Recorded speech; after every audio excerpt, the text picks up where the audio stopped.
Hindi! Ganyan mo pa pinalaki yung batang yan? Bastos! Anong karapatan mong questionin yung pagpapalaki sa akin ni Mama? Bakit nung iniwan mo ba kami, hindi pa mabastos yun?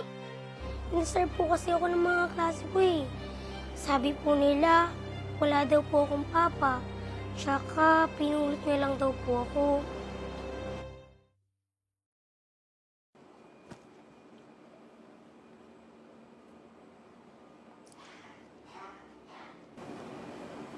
Anak, ano nangyari sa'yo? Ba't ganyan ang itsura mo? Ma, sorry po. Nakipag-away po kasi ako sa mga kaklase ko. Niserve po kasi ako ng mga klase ko eh. Sabi po nila, wala daw po akong papa.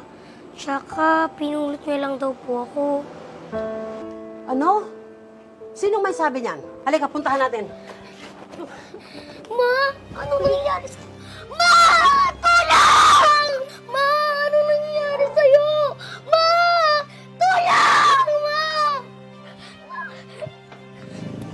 Kuya, tulungan niyo po ako. Yung mama ko po yung natake sa puso. Ano nangyari? Wala ba kayo iba kasama sa bahay nyo? Wala po kaya... Nasaan yung tatay mo? Hindi ko po alam. Tara! Oh, Ma'am, kunin ko lang po yung reseta sa office po. Sige po. Then, punta po ako dito. Mama, okay na po yung pakiramdam niyo? Okay na ako, anak. Salamat at nadala mo ako sa ospital. Pasensya ka na, anak, ha? Naranasan mo na yung ganito. Pero mama, nasaan po ba talaga si Papa? Nak, ang papa mo nasa ibang bansa, nag-work para sa atin. Okay po, Mama. Pero, sana umuwi din siya dito, no? Gusto ko rin po kasi siya makasama, eh.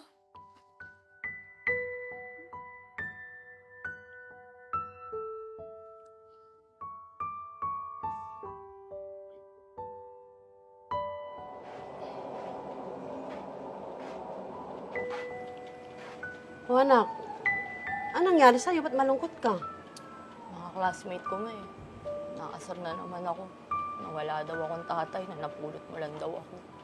Anak, huwag mo nang pansinin yung mga yun. Eh ma, asan ba kasi yung tatay ko? Sabi mo sa akin nung bata ako, nasa ibang bansa lang. Eh, bakit hanggang ngayon di pa rin siya umuwi? Anak, sinasabi ko lang sa'yo noon yun. Kasi ayokong malungkot ka. Ayokong magalit ka sa kanya kasi papa mo pa rin siya. Sasabihin ko sa'yo ang totoo. Iniwan tayo ng papa mo nung pinagbubuntis pa lang kita. Eh ma, bakit niya nga ba tayo iniwan? Gusto niya ba tayo mahal? Anak, hindi ko rin alam kung bakit siya nawala. Pero siguro may dahilan siya ba't niya nagawa yun. Malay mo, isang araw bigla na lang siyang babalik sa atin. Sana nga po. Sige na po, una na po.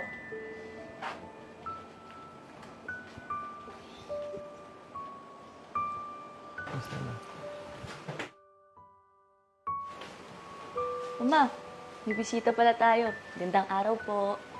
Anak? Anak? Sino siya mo? Siya ang papa mo.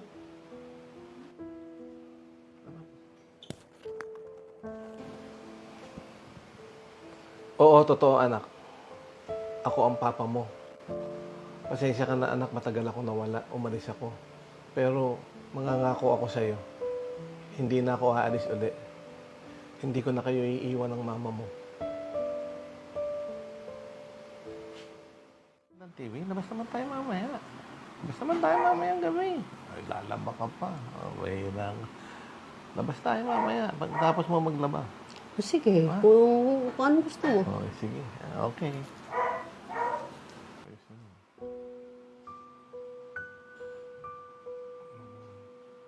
Bilisan mo na yan. Para, ko pa naglaba eh. Para mamaya makalabas na tayo. Ha? Tagal-tagal natin din nagkita. Ito na nga, binibilisan na. Sige. Nang makabawi-bawi naman tayo. Saan ba tayo pupunta? Secret. Oh, Besh, anong problema mo? Nagyaya ka ng inuman. Wala. Ano, wala? Di ba dumating na yung daddy mo? Di ba dapat happy ka? nandyan nga siya. Hindi ko naman ramdam na nandyan siya.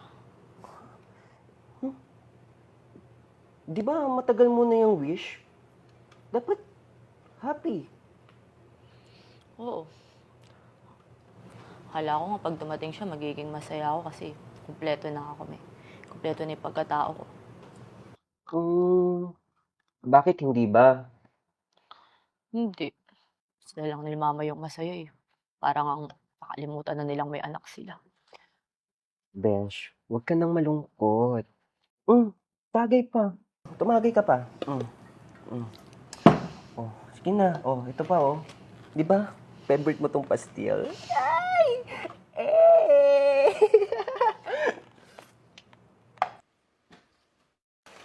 O anak, dumating ka na pala. Saan ka galing? Inumaga ka. Teka lang! Tinatanong kita. Sabi ko, saan ka galing? Ay, wow! May pakailan pala kayo kung saan ako galing. Anak, bakit ganyan ka na magsalita? Kinakausap ka na maayos. Ayokong kausap yan. Bastos ka! Pa! Ano? Sasaktan niyo ako? Sige, tuloy niyo! Ano ba?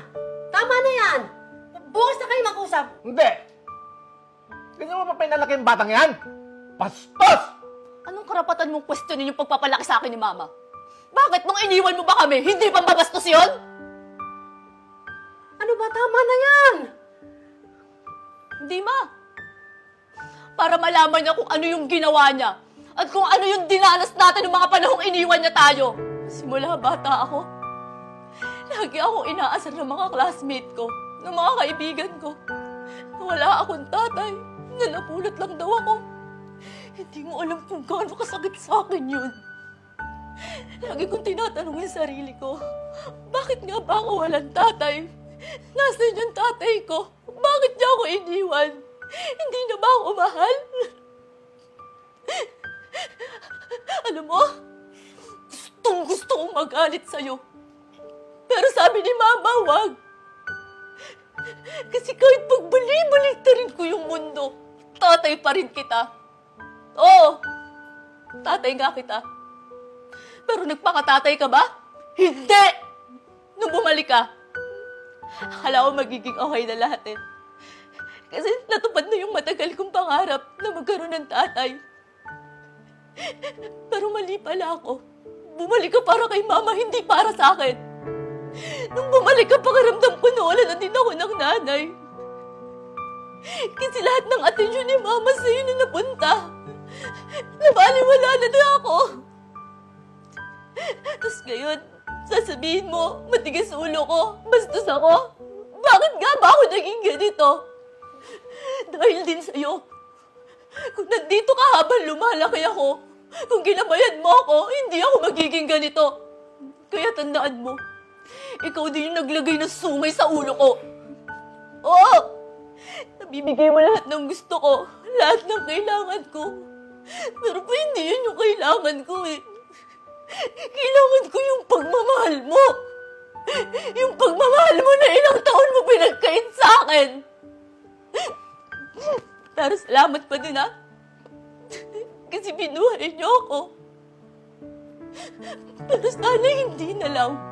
Kung ganitong klaseng buhay lang din naman yung ipaparanas niyo sa akin.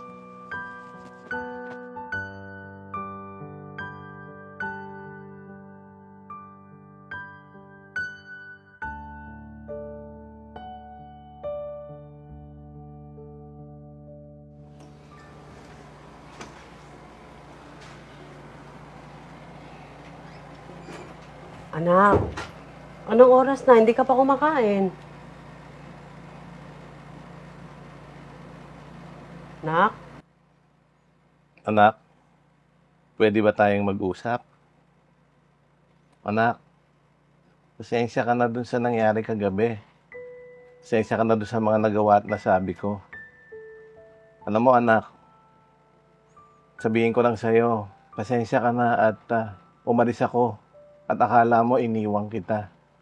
Alam mo kasi, takot ako sa lolo mo eh, natakot ako.